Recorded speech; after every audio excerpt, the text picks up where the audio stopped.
Ketika pamor yang nerjang ke Wojo atau nerjang landep bahasanya ya, itu berada pada keris Mojopahit, itu tidak menjadi suatu masalah.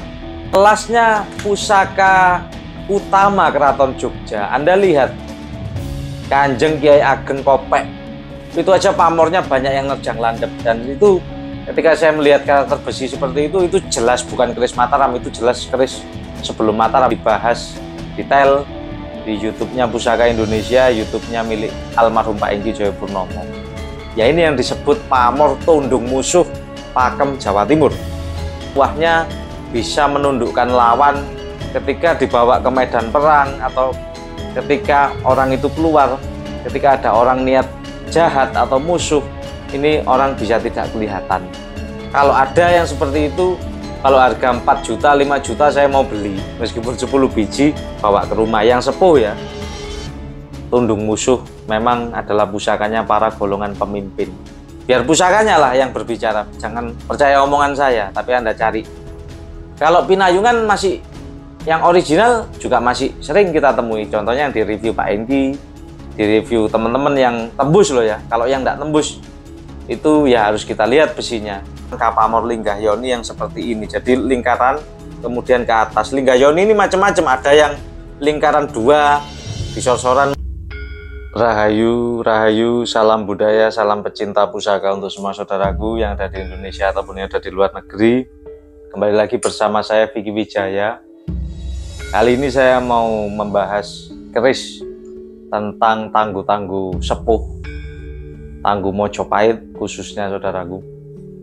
Karena banyak teman-teman yang kelas pemula ataupun kelas yang sudah agak paham pusaka tapi tidak terlalu paham tentang jenis besi, karakter pasikutan keris Mojopahit. Mungkin ini bahasan yang paling dasar ya. Banyak pakar-pakar keris yang biasanya salah persepsi, bahkan berpendapat yang ngawur, sekedar memiliki satu literasi buku sudah merasa menjadi pakar, padahal dari buku-buku keris ini banyak literasinya. Ya mungkin yang paling umum Haryo Guritno, HHG, bukunya beliau.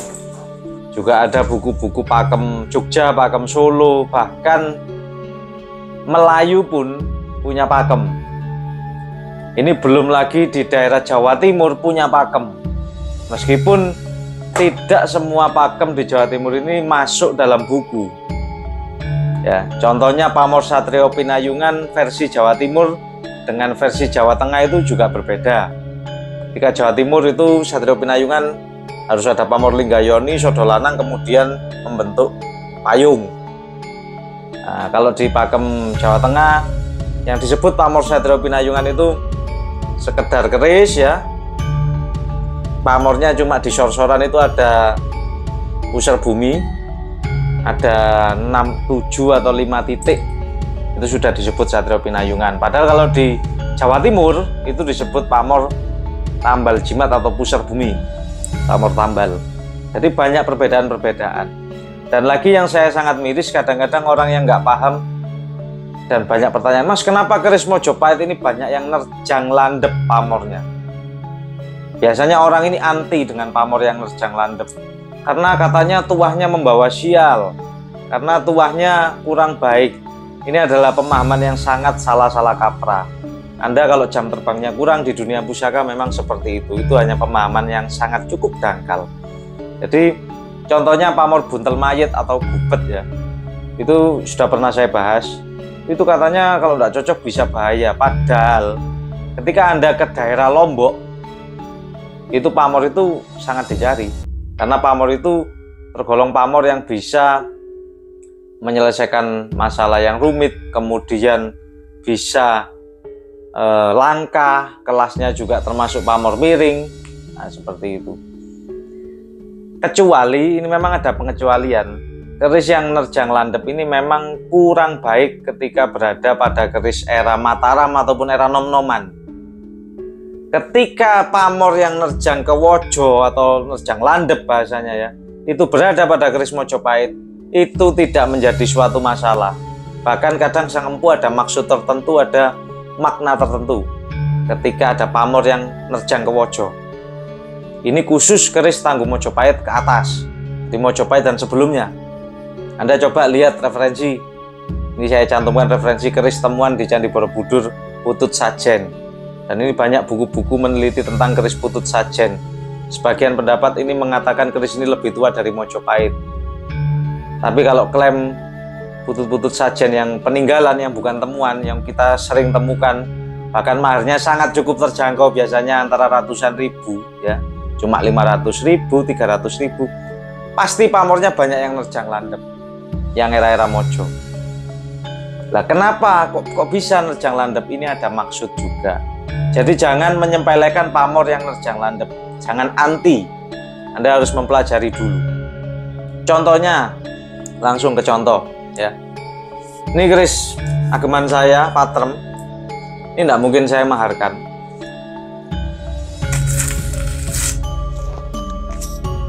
Anda lihat, ini pernah saya bahas review. Ini pamor kendit atau disebut tundung musuh, kendit tundung musuh. Ini pamornya harus nerjang landep, muter, nyabuk. Kalau cuma garis tapi tidak tembus ke wojonya, itu bukan pamor kendit namanya. Yang dimaksud dengan pamor kendit itu nyabuk, saudaraku, sampai tembus ke wojo. Jadi ini tuah, harapannya memang melindungi harta sang pemilik, melindungi pemilik tolak balak ini. Ini pernah saya bahas detail. Saya juga pernah membahas tombak pamor kendit tundung musuh. Ini kan lurus, saudaraku. Kalau yang pernah saya bahas di link sebelumnya, mungkin nanti saya cantumkan, itu agak seperti kudung. Pernah saya bahas detail di YouTube. Jadi ini untuk menambah pemahaman ya, untuk teman-teman kelas pemula, jangan anti terhadap pamor yang nerjang landep ke selorok baja. Seperti kendit ini memang disengaja direkan, dan ini pembuatannya tidak mudah. Lebih mudah membuat pamor yang nata seperti ngulit semongko ataupun melati sekedar bulat-bulat, ini jauh lebih sulit. Ini termasuk pamor miring, padahal nerjang landep. Tapi tuahnya ini ada maksud khusus, memang sang empu, tuah perlindungan. Nah, saya contohkan lagi literasi keris-keris yang ada di keraton Jogja maupun Solo, nanti saya cantumkan, saudaraku. Biar apa? Ini tidak cuma omong, sekedar ngomong. Jadi banyak keris-keris Mojopahit yang pamornya kadang full. Nah, kelasnya pusaka utama keraton Jogja. Anda lihat Kanjeng Kiai Ageng Kopek, itu aja pamornya banyak yang nerjang landep. Dan itu ketika saya melihat karakter besi seperti itu jelas bukan keris Mataram, itu jelas keris sebelum Mataram, itu jelas keris Mojopahit. Yang pamornya Lar Gangsir, kalau nggak salah, Lar Gangsir apa Ogorangsang itu. JST, dapurnya Jalak Sangu Tumpeng.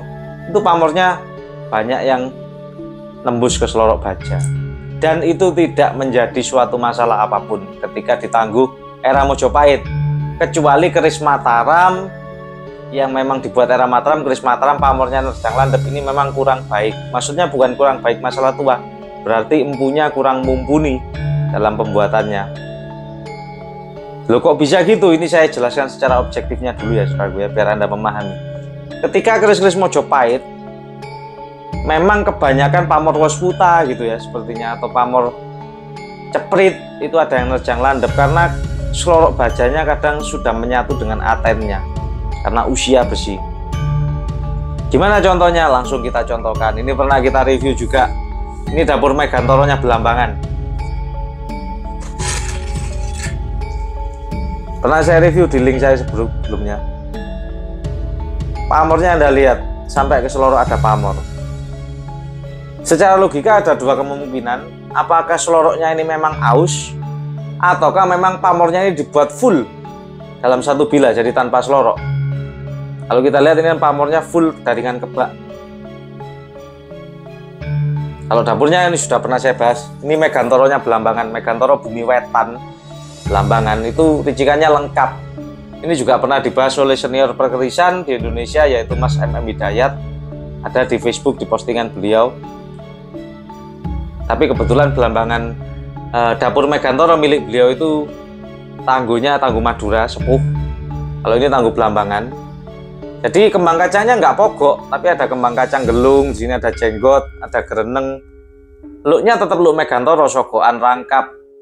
Kemudian looknya look Megantoro. Jadi ini look 7, tapi yang paling ujung ini agak panjang.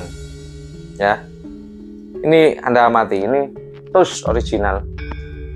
Nah, jadi Anda biar tidak salah kaprah, biar tidak menambah pemahaman dan logika Anda bisa berpikir secara jernih, tidak mudah terpengaruh omongan orang gini begini, tapi Anda punya landasan dasar, ya. Dan ini real, bukan kita sekedar ngomong. Contoh lagi, Anda tahu dapur Betok Gumbeng, Pajajaran ataupun yang Tuban Mojopahit. Saya pastikan banyak yang nerjang landep. Saya punya. Ini pusaka turun-temurun dari desa, warangkanya masih original, Timoho. Ini juga ageman saya, Betok Gumbeng.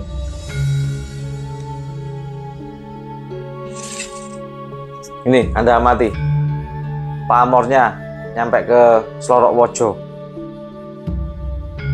Nerjang landep semua ini. Kalau cuma sekedar pakai teori keris Mataram, oh ini empunya kurang mumpuni. Nah, berarti Anda ngopinya dan belajarnya kurang jauh. Jadi keris Mojopahit itu tidak menjadi masalah pamor seperti ini nerjang landep. Kadang memang ada tujuan khusus, apalagi seperti Sodolanang kemudian belok.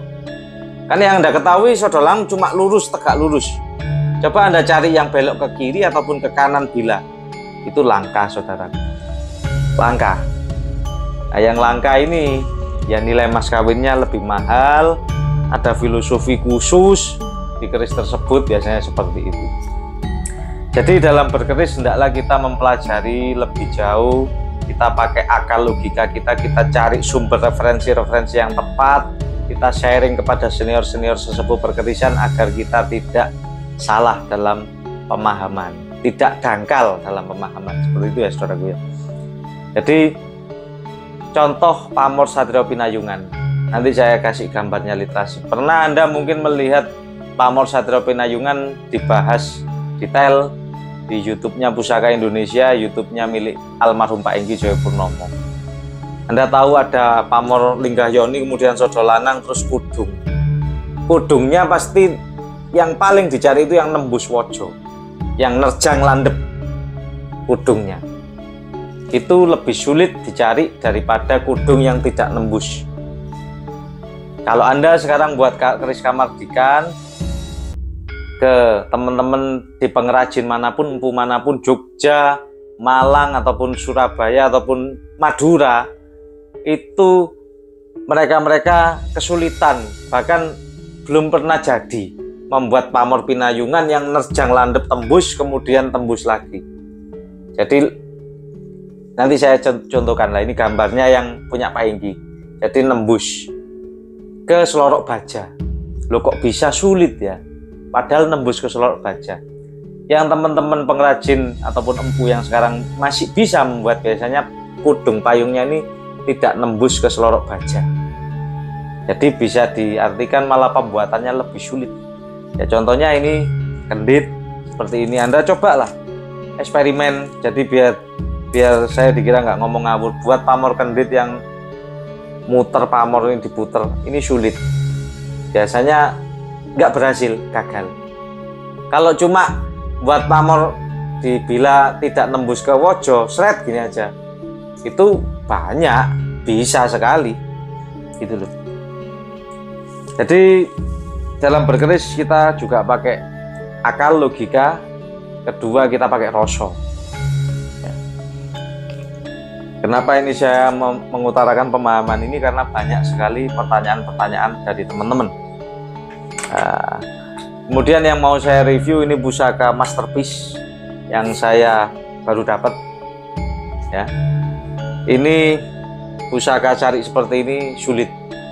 Ini sudah berapa hari saya kejar, tawar-menawar secara mahal, dan terus terang memang ya datangnya juga pas di hari kelahiran saya juga. Ini pusaka yang luar biasa.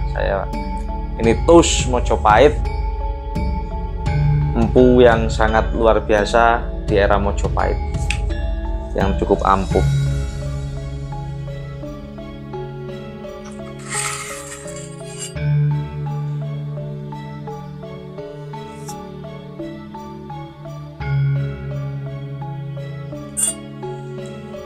Anda amati detail pusaka ini, saudaraku. Ini yang disebut pusaka Dwi Pamor. Nah, ini aja ada 2 referensi pasti penyebutan pamor seperti ini. Ada yang menyebut Satrio Pinayungan, ada yang menyebut Dwi Pamor. Nah, kita baca satu persatu dari Tua Pamor ini, saudaraku. Yang pertama di sini ada lingkaran. Lingkarannya ini bergerak ke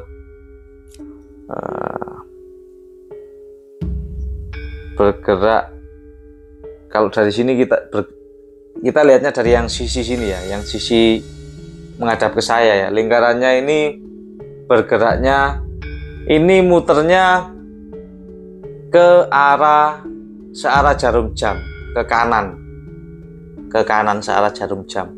Kemudian yang atas melingkar ke kiri, jadi berlawanan arah jarum jam. Ini aja sudah ada maknanya. Tapi kalau secara gampang pemahaman, ini Pamor Lingga Yoni, Mas. Oke, bener. Ini lingkaran 2 ini atas bawah ini menggambarkan ini Pamor Lingga Yoni. Yoninya yang mana? Sodo lanang ini. Ini sodo lanang. Loh, kok bisa Dwi Pamor? Anda amati di ujung bilah. Di ujung bilah. Nah, ini sodo lanang ya. Kemudian sodo lanangnya ini tidak tegak lurus ke ujung bilah, tetapi berbelok ke kiri. Set. Anda amati detailnya. Berbelok ke kiri. Ini kalau orang nggak paham, ini nerjang landep. Ini bukan nerjang landep yang tidak disengaja, tetapi ini nerjang landep yang ada maksud tujuan.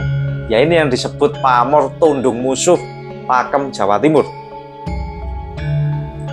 Berbelok ke kiri, tidak tegak lurus ke atas. Ini ada tuah khusus harapan doa sang empu yang dituangkan dalam pusaka ini.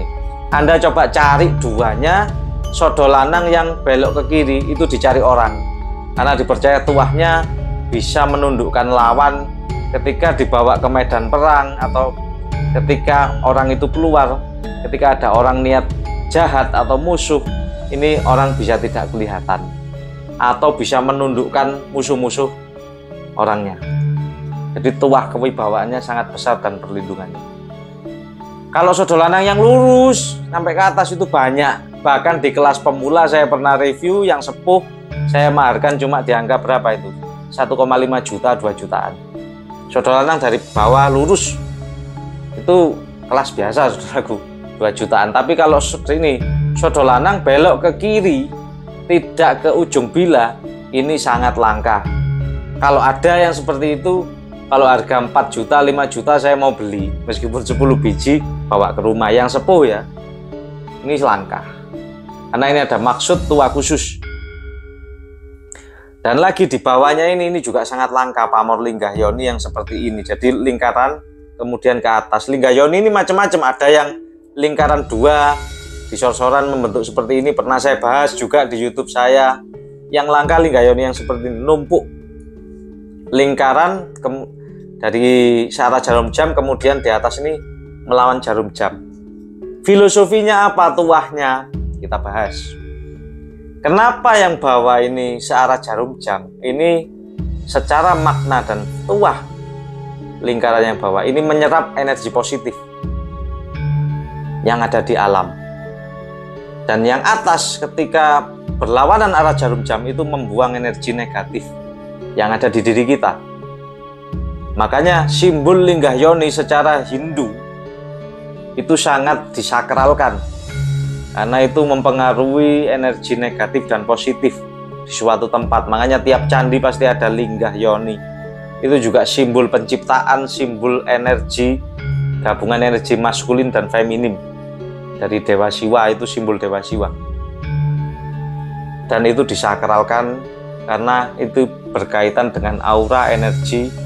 Ketika orang itu kondisinya enak, doanya di tempat yang enak, atmosfernya enak, orang itu akan berdoa dengan khusyuk. Kata bahasa Jawanya itu ya khusyuk itu tadi ya, apa ya, jumeneng ya, bisa jumeneng madep mantep. Jadi kuat imannya, yakin, menambah keyakinan, berdoa kepada Sang Penciptanya lebih mudah sampai. Tuah dasar Linggah Yoni adalah memang penetral hawa negatif, juga penarik hawa positif. Jadi ada tuah perlindungan dan kerejekian secara umum. Sedangkan Sodo Lanang ini tuahnya itu adalah kewibawaan. Dan ini ketika belok ke sisi kiri bila Anda amati, ini yang disebut tundung musuh. Jadi memang tuahnya untuk penundukan, kewibawaannya tinggi. Ketika ada musuh tidak usah kita melakukan apa-apa, akan langsung tunduk, menundukkan musuh. Jadi kewibawaannya tinggi. Kalaupun ada musuh yang terpaksa mendekat, itu biasanya tidak akan kelihatan ataupun tidak terjadi perkelahian. Jadi dengan sendirinya mundur. Ini tuah utamanya. Bedanya dengan Satrio Pinayungan, kalau Satrio Pinayungan di sini membentuk payung, yang tadi saya jelaskan, membentuk kudung payung. Itu pun juga nembus wojo. Kalau payungnya tidak nembus wojo, itu Anda sekarang pesen ke pengrajin itu bisa. Bisa, sangat bisa. Tapi kalau nembus wojo, pengrajin belum sanggup. Banyak teman-teman saya yang membuat, saya pun pernah tanya-tanya, pernah lihat hasil karya teman-teman pengrajin pusaka, empu-empu zaman sekarang, teman-teman yang pesen keris kamardikan, itu tidak mampu buat yang rapi dan yang nembus wojo kiri kanannya pas, itu tidak mampu. Itu yang langka. Jadi pamor ini memang rekan sengaja, tidak diteruskan ke lurus tapi dibelokkan. Ya, atasnya tetap ada bajanya ini hitam. Yang sisi samping juga sama, Anda amati, kelihatan ya. Jadi ini belok, yang disebut pamor tundung musuh. Pamor Linggah Yoni tundung musuh. Ya ini kerisnya. Tantingannya ringan, tipis kerisnya. Gonjonya iras. Kemarin banyak juga yang bertanya, saya kemarin kan sempat nge-review keris ulang geni gonjo iras. Mas, itu apa nggak ada gonjonya? Padahal sudah saya bahas detail. Perbedaan gonjo iras dengan gonjo yang memang tidak ada ataupun gonjo hilang ya, gonjo hilang ya, itu sangat jelas. Ini loh, di sini ini ada geretannya, ada pembatasnya antara gonjo dan bila. Meskipun ini gonjo iras, tapi ada geretannya ini, garisnya, dan di sini ada picetannya. Ini namanya gonjo iras seperti ini, saudaraku. Ini ada picetannya, terus ini ada garis pembatas. Anda amati detail. Jadi belajar pusaka harus detail, saudaraku. Jangan separuh-separuh ya. Keris-keris dapur brojol Tangguh Mojopahit awal dengan pamor-pamor seperti ini itu sangat langka, saudara. Jadi se-Indonesia biasanya cuma bisa dihitung dengan jari. Ada pemilik keris Pinayungan yang sudah fanatik terkenal, beliau Kang Damar Wulan dari Jombang. Pusaka Pinayungannya tus-tus original. Saya juga pernah memahari di tempat beliau, tapi belum sampai ke review pusakanya udah termahal duluan. Nah, itu Pinayungan tembus ke wojo, itu juga original. Pusaka beliau juga pernah dipinjem oleh almarhum Pak Enggi Joyopurnomo untuk direview di YouTube-nya Pak Enggi, Pusaka Indonesia. Nah, jadi dalam bermain pusaka kita harus cari literasi sebanyak-banyaknya. Kalau di Pakem Jawa Timur, pusaka dengan pamor tundung musuh, Linggah Yoni tundung musuh seperti ini sangat sulit. Kalau tidak percaya, Anda cari di online Linggah Yoni, kemudian di sininya Sodo Lanangnya belok ke sini. Jadi biar pusakanya lah yang berbicara, jangan percaya omongan saya, tapi Anda cari di YouTube, di Facebook.